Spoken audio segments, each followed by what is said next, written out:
नमस्कार दोस्तों, कैसे हैं आप सब। उम्मीद करती हूँ कि आप सब बहुत अच्छे होंगे। आज के वीडियो में हम बात करते हैं 2024 में छठ पूजा कब है और छठ पूजा के यानी नहाय खाए का संपूर्ण नियम विधि, साथ ही पीरियड्स में आप ये व्रत कर सकती हैं या फिर नहीं, और सिंदूरा से सिंदूर लगाना ज़रूरी है कि नहीं। चलिए हर चीज़ के बारे में जान लेते हैं। तो वीडियो आप लोग अच्छे से देखिए। कोई भी सवाल सुझाव डाउट होगा नीचे कमेंट बॉक्स में ज़रूर बताएं, और वीडियो आपको ज़रा भी हेल्पफुल लगे तो वीडियो को लाइक और चैनल को सब्सक्राइब भी ज़रूर कर ले। तो 2024 में छठ पूजा जो है वो 5 तारीख से शुरू है। 5 तारीख को जो है मंगलवार के दिन नहाय खाए है, 6 तारीख बुधवार के दिन खरना, 7 तारीख जो है पहला अर्घ और 8 तारीख को जो है दूसरा अर्घ, यानी 5, 6, 7, 8 ये 4 दिवसीय व्रत होता है। बहुत ही कठिन व्रत होता है, सभी व्रतों से बहुत ज़्यादा कठिन होता है। इसीलिए कहा जाता है कि इसमें माफ़ी का कोई गुंजाइश भी नहीं होता है। छठ पूजा ऐसा चीज़ होता है कि अगर आपसे कुछ भूल हो भी जाता है तो तुरंत इसका रिजल्ट आपको देखने को मिल जाता है। इसीलिए हर कोई जो है छठ पूजा नहीं कर पाता है, और जो करते हैं बहुत ही नियम पूर्वक करते हैं। तो अगर पहली बार आप ये व्रत उठाना चाहती हैं तो बिल्कुल उठा सकती हैं, किसी भी तरह का कोई आपको दोष नहीं है, उठा सकती हैं। लेकिन कुछ नियम कुछ सावधानी रखना बहुत ज़्यादा ज़रूरी है, ठीक है। क्योंकि छठ का व्रत जो होता है बहुत ही कठिन बहुत ही कठोर व्रत होता है। तो नहाय खाए का अगर नियम की बात किया जाए कि मंगलवार के दिन जो है नहाय खाए होता है। और नहाय खाए में एक तो ये भी है कि बहुत सारे लोग जो है आज के डेट में रेडीमेड जो आटा जो है खरीद लेते हैं, और जो लोग आज भी जो है गेहूं सुखाते हैं। एक मतलब कहा जाए कि जब आप गेहूं को सुखाने के लिए बैठती हैं तो एक आदमी जो है अगोरता है उस चीज़ को कि पक्षी वगैरह जूठा ना करे। तो नहाय खाए जैसे कि हम अपने मेरे घर का जो नियम है कि नहाय खाए में जैसे कि मेरी मम्मी और मेरी दीदी करती है छठ, तो दीदी जैसे कि नीचे का खाना बनाती है, तो जो भी छठ पूजा का जो चने का दाल हुआ, चावल हुआ, लौकी का सब्जी हुआ, ये सब बनता है, और आलू का चोखा हो गया तो वो सब बन जाता है, भुजिया हुआ। ऐसे नियम है कि कद्दू भात और चने का दाल। तो एक आदमी जो है उस दिन गेहूं को साफ कर लेता है, और साफ करके जो है 2.5 किलो हो, 1.25 किलो हो या फिर 5 किलो है, क्या होता है छत पर या फिर कहीं साफ सुथरा जगह अच्छे से धो धा कर जो है गेहूं को सुखाते हैं, और 1.5-2 घंटा एकदम पतला सा जो है फैला दिया जाता है जिससे कि वो तुरंत सूख जाए। 2 से 3 घंटा में जो है गेहूं सूख जाता है, और उसके बाद ही मुंह जूठा होता है। यानी चाय वगैरह बिल्कुल भी नहीं पिया जाता है, ध्यान से इस बात को सुन ले। चाय वगैरह नहीं पिया जाता है। जब खाना बन जाता है, स्नान करने के बाद खाना बनाया जाता है, खाना बनाते समय ध्यान रखें कि अरवा चावल बनाया जाता है। अरवा चावल, चने का दाल, लौकी का सब्जी, यही बनता है।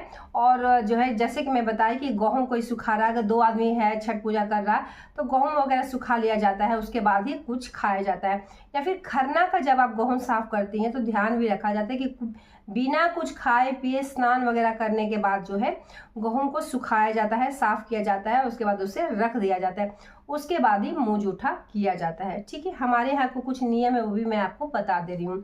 तो नहाय खाए का नियम यही है कि सबसे पहले जैसे कि आपने स्नान करने के बाद अगर आप बना रही हैं खाना पीना, तो खाना पीना जब बन जाता है उसके बाद जो है अग्रासन निकाला जाता है। अग्रासन निकालने के बाद ही जो ही व्रती है वो जो है खाना खाती है, ठीक है। गाय का नाम का अग्रासन वगैरह निकाल दे, उसके बाद जो है घर का जो भी मेंबर है वो खाता है, और वही प्रसाद किसी किसी के घर में भी दिलाया जाता है। जैसे बहुत सारे लोग जो है बुलाते भी हैं लोग खाने, क्योंकि ये जो प्रसाद है बहुत ही मतलब कहा जाए कि इस प्रसाद का बहुत ज़्यादा वैल्यू होता है। बहुत से लोग मांग कर भी खाते हैं कि छठ का प्रसाद जो है लौका भात जो है मांग के भी खाते हैं, और जो आस पड़ोस का लोग जो नहीं करता है तो मांगता है, या फिर बहुत से लोग जो है देते भी हैं। तो हमारे घर का नियम है कि अगल बगल हम लोग दे भी देते हैं, प्रसाद है तो, ठीक है। तो इस तरीके से ही होता है, और ऐसा नहीं कि एक ही बार खाया जाता है। जब आपको भूख लगे तो आप खा सकती है, लेकिन खाना जो है घी में ही बनाया जाता है, इस बात को आपको ध्यान रखना है। सरसों तेल में नहीं बनाया जाता है, रिफाइंड ऑयल में नहीं बनाया जाता है। नया पैकेट आपका नमक का होना चाहिए, नया पैकेट आपका जो है मिर्च सही होना चाहिए, और उसके बाद से हल्दी जो है नया होना चाहिए, सब कुछ नया होना चाहिए। गैस वगैरह जो है साफ सुथरा, पूजा पाठ का एक छोटा सा गैस जो है रहना चाहिए, और जो ही जो बर्तन है वो नॉनवेज वगैरह का नहीं होना चाहिए। इन सब बातों को ध्यान रखें। पूजा का बर्तन हमेशा साफ सुथरा नया होना चाहिए, जो कि हर साल जैसे आप यूज करती हो, तो ध्यान रखें कि पूजा का वो बर्तन है उसी से आपको छठ पूजा भी करना है। जैसे कि मैं बताई कि इसमें किसी भी तरह का कोई गुंजाइश माफी का नहीं होता है। ध्यान रखें। देखिए, डरना आपको नहीं है कि बहुत ज़्यादा कठिन व्रत है, डर डर के आपको करना है, बिल्कुल नहीं। लेकिन हाँ, नियम जो है, सावधानी जो है, उन सब चीज़ों का आपको ध्यान रखना है। कोई भी कार्य करते हैं तो तुरंत हाथ धोकर आपको करना है। किसी भी चीज़ को छू रहे हैं तो थोड़ा सा हाथ धो लें, ये सब बात को आपको ध्यान रखना है। रात में जो है, जैसे कि दिन में आप खाली चने का दाल, सब्जी, कद्दू, आपका भुजिया मन है, पकौड़ा मन है, वो भी खा सकती है।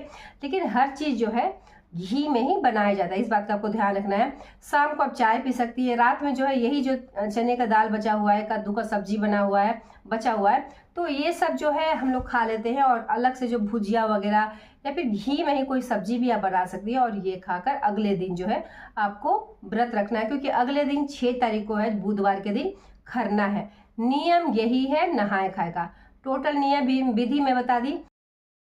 पीरियड्स में क्या पूजा पाठ या फिर अर्घ दिया जा सकता है। देखिए, मेरे घर का जो नियम है वो मैं आप लोगों के साथ शेयर कर दे रही हूँ कि पीरियड्स में भी ये ऐसा व्रत है। देखिए, कोई भी व्रत होता है, चाहे तीज हो, जितिया हो, मंदिर की बात किया जाए, घर के मंदिर की बात किया जाए, कि हम लोग जो है पीरियड्स में कहीं भी नहीं जाते हैं, कोई चीज़ नहीं छूते। लेकिन छठ पूजा ऐसा चीज़ है कि अगर आप व्रत की हैं और उसके बाद अगर पीरियड्स आ गया है, तो ऐसे में भी आप सूर्य देव को अर्घ दे सकती हैं। कहीं भी कोई मनाही नहीं है कि सूर्य देव को अर्घ नहीं देंगी या फिर किसी और से आपको दिलवाना है, ये बिल्कुल नहीं है। लेकिन ध्यान रखना है कि आपको पैड वगैरह, कपड़ा वगैरह जो है लेकर सूर्य भगवान को अर्घ नहीं देना है। बिना कपड़ा लिए हुए ही आपको सूर्य भगवान को अर्घ देना है, इस बात का ध्यान रखना है। हमारे घर में यही होता है कि जो लोग पीरियड्स हो जाते हैं, तो अगर एक तो आपको दवा खा लेना है, नहाए खाए के दिन आप अनाज खा रही हैं तो आपको दवा खा लेना है। खरना के दिन भी अगर आप खाना खा रही है तो उस दिन आपको जो है दवा खा लेना, जिससे कि पीरियड्स आपको रुक जाए। जब तक हम दवा खाते हैं, कम से कम 3-4 दिन, तो दवा खा लेने से आपका पीरियड जो है आगे थोड़ा सा बढ़ जाता है। ठीक है, तो एक तो अगर आपको ऐसा डर है या फिर आपको पता है कि पीरियड्स का समय आने वाला है, तो आप दवा खा सकती है। दूसरा, जो कि समय नहीं है, इरेगुलर पीरियड जिनका हो जाता है, क्योंकि पता ही नहीं चलता है कब पीरियड से, लॉन्ग पीरियड भी आता है, शॉर्ट पीरियड भी आता है, इरेगुलर पीरियड भी आता है, तो पता नहीं चलता है, और अचानक से अगर पीरियड्स आ गया है, तो ऐसे में इस बात का आपको ध्यान रखना है कि सूर्य भगवान को अर्घ जो है वो भी दिया जा सकता है, लेकिन कपड़ा वगैरह नहीं लिया जाता है। बहुत सारे घरों में ऐसा होता है, ऐसा नहीं कि मेरे घर में होता है, बहुत सारे घर में होता है। अपने से आप देख ले, पूछ ले, समझ ले, उसके बाद ही आपको ऐसा करना है। ठीक है, ये भी क्लियर हो गया। अब बात करते हैं, सिंदूरा का सिंदूर जरूरी होता है छठ पूजा में लगाना, तो अच्छे से समझ ले। कोई ज़रूरी नहीं कि सिंदूरा का सिंदूर इस दिन लगाया जाता है। ऐसे तो आप अपना घर का नियम जो है वो ज़रूर करें। और पहली बार जो व्रत रखते हैं उनको भी मैं बता दूं कि ज़रूरी नहीं कि सिंदूरा का सिंदूर ही लगाना है।